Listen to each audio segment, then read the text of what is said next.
ano, estamos aqui de volta. Vamos hoje trabalhar um pouco sobre o uso da pontuação, certo?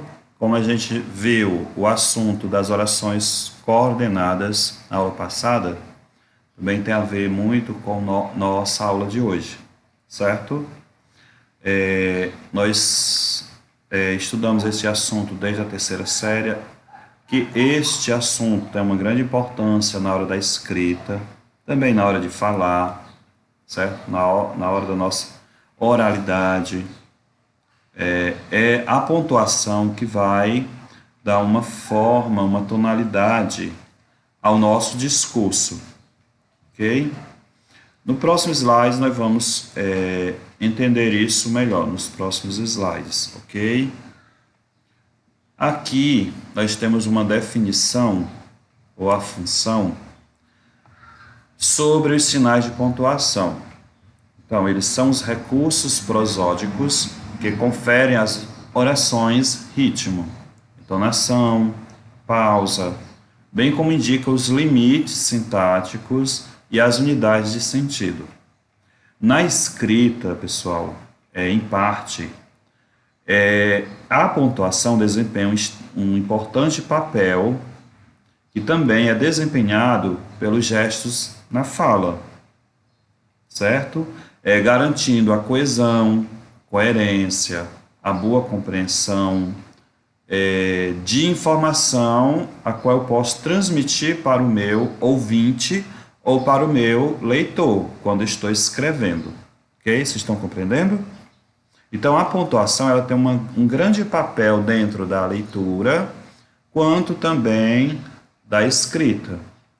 Porque se eu quando vou fazer uma leitura, não obedecer à pontuação, vocês correm o risco de não compreender o que está sendo lido por mim. Ou também na escrita. Se no momento que eu estou escrevendo, não colocar uma vírgula, não colocar a pontuação adequada, vocês vão deixar de compreender o que está sendo escrito, ok? Então, o sinal de pontuação tem uma grande importância dentro do nosso, tanto dentro da nossa fala, como dentro da nossa escrita. Não sei se vocês estão percebendo, eu estou fazendo alguns gestos. Porém, cada gesto que eu faço pode representar, na escrita, uma pontuação, ok? Ok. Vamos começar com a vírgula. A vírgula é um dos sinais mais, eu diria, mais com problemática em relação onde eu devo usar a vírgula. Então, ela vem com uma enorme, como é que se diz? Ela tem várias funções onde colocar a vírgula, em várias situações. A vírgula marca pausa no enunciado, indicando que os termos por ela separados não formam unidade sintática, apesar de estarem na mesma oração. Então, a vírgula, ela tem, o uso dela é bastante contínuo, ela é bastante usada. Agora, em que situação? Em várias situações. Eu trouxe aqui uma relação para vocês, vai mais ou menos, são 3 slides só de usos onde a gente deve utilizar a vírgula. Por exemplo, separar o vocativo.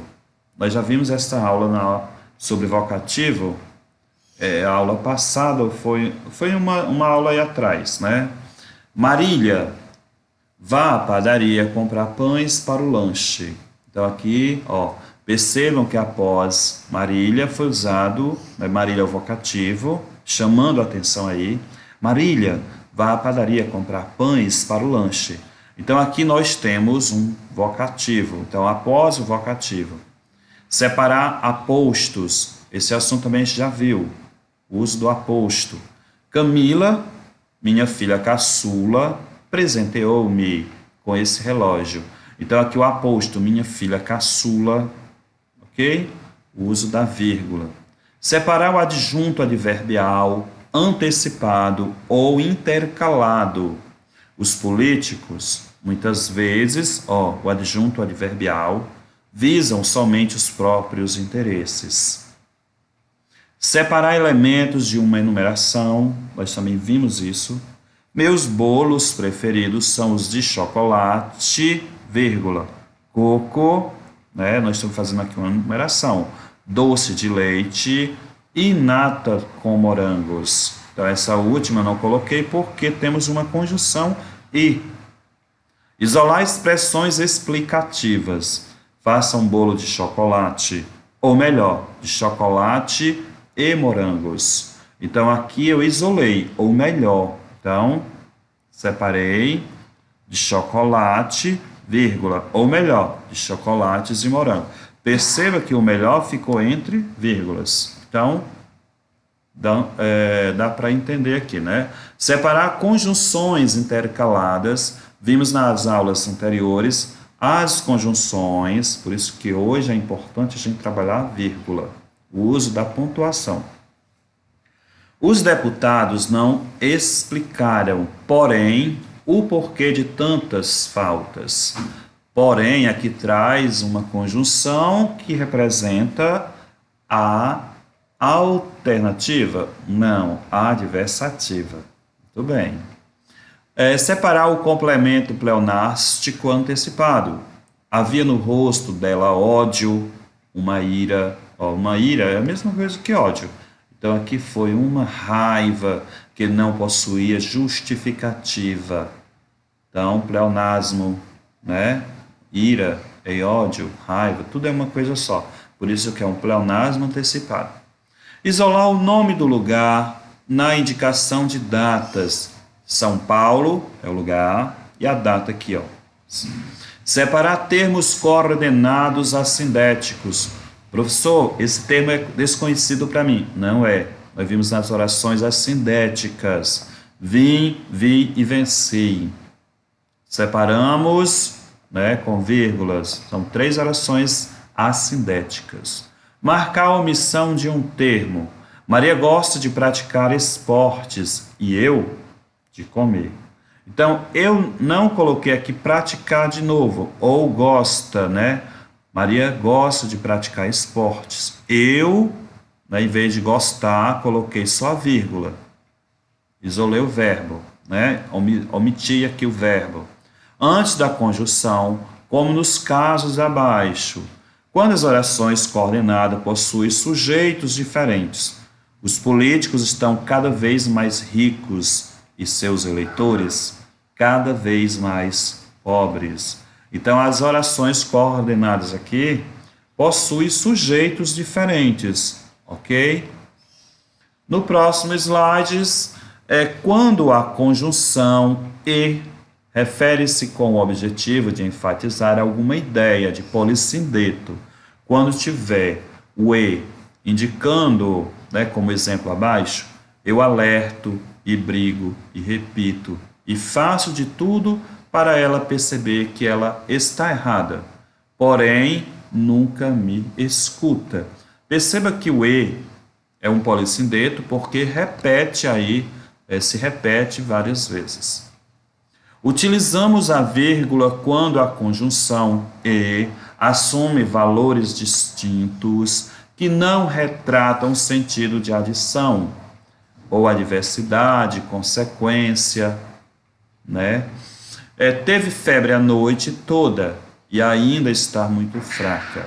Então, aqui a gente percebe que houve aí valores distintos, né, que retratam o sentido de adição. Ela teve febre e ainda está muito fraca. Entre orações também, para separar as orações subordinadas, adjetivas explicativas. Eu destaquei aqui, pessoal, na letra O, porque a gente não viu ainda. Perdão, não é na letra O. Desculpa, é mais na frente. Amélia, que não se parece em nada com Amélia da canção, não suportou seu jeito grosseiro e mandão. Então, aqui nós destacamos a oração que não se parece em nada com Amélia da canção. Porque existe duas Amélias. Claro, aí eu vou destacar aqui esta oração, ela funciona como aposto. Não sei se vocês perceberam. Para separar as orações coordenadas sindéticas e assindéticas, com exceção das orações iniciadas pela conjunção e. Isso aqui a gente viu na aula passada, orações coordenadas, né? Por isso que eu estou fazendo o link do uso da vírgula com o capítulo anterior. Pediu muito, mas não conseguiu convencer-lhe. Ok? Esse mas, ó, antes do mas a gente deve colocar a vírgula. Para separar as orações subordinadas adverbiais desenvolvidas e reduzidas. Isso aqui nós vamos ver no capítulo 4. Aí eu volto a trazer esse mesmo assunto no próximo capítulo. Por isso que eu destaquei a letra P aqui, ó.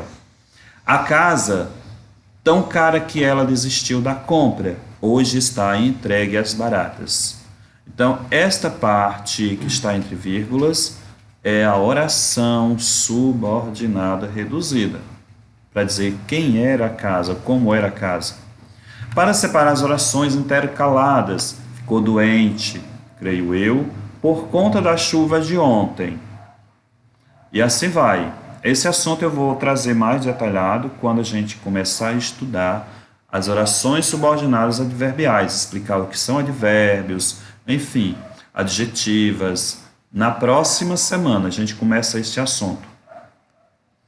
Aqui, pessoal, nós vamos ver o ponto e vírgula. Qual é a função do ponto e vírgula? Utiliza-se ponto e vírgula para separar os itens de uma sequência de outros itens. Observe essa receita aqui, né? Como preparar o bolo. Uma xícara de trigo, em vez de colocar vírgula, ponto e vírgula. 4 ovos, ponto e vírgula. Xícara de leite, ponto e vírgula. E assim vai.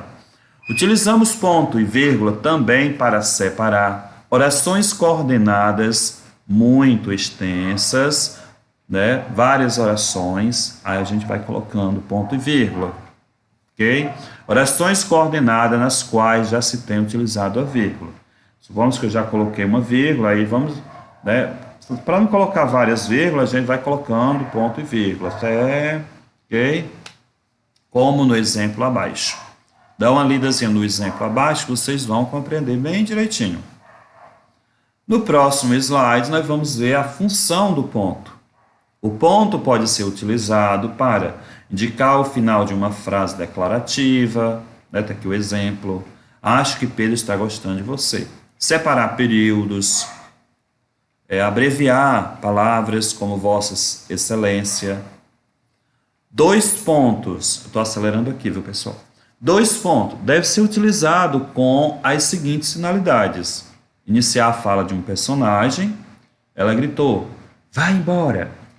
A anteceder apostos, orações apositivas. A gente já viu isso. Enumerações ou sequência de palavras que explicam, né? Tá o exemplo aí. Anote meu número de telefone. 2 pontos. Aí diz o número.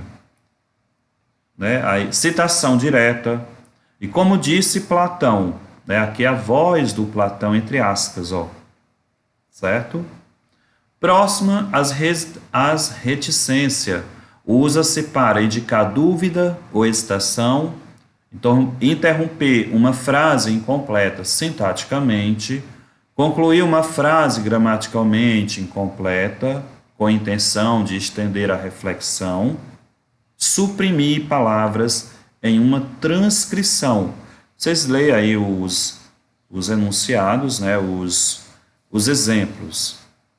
Ponto de exclamação, né? Após o vocativo, final de frase imperativa, após interjeições, após palavras ou frases de caráter emotivo expressivo. Ponto de interrogação, né? O mais fácil, perguntas diretas, e às vezes pode ser utilizado junto com o ponto de exclamação para enfatizar o enunciado. O ponto de travessão deve ser utilizado para os seguintes itens: iniciar a fala de um personagem, um discurso direto, que a gente já viu na aula passada também, indicar a mudança de interlocutor nos diálogos, né? As aspas também, né? é utilizado nessas situações. E aqui a atividade de hoje, ok? E é isso.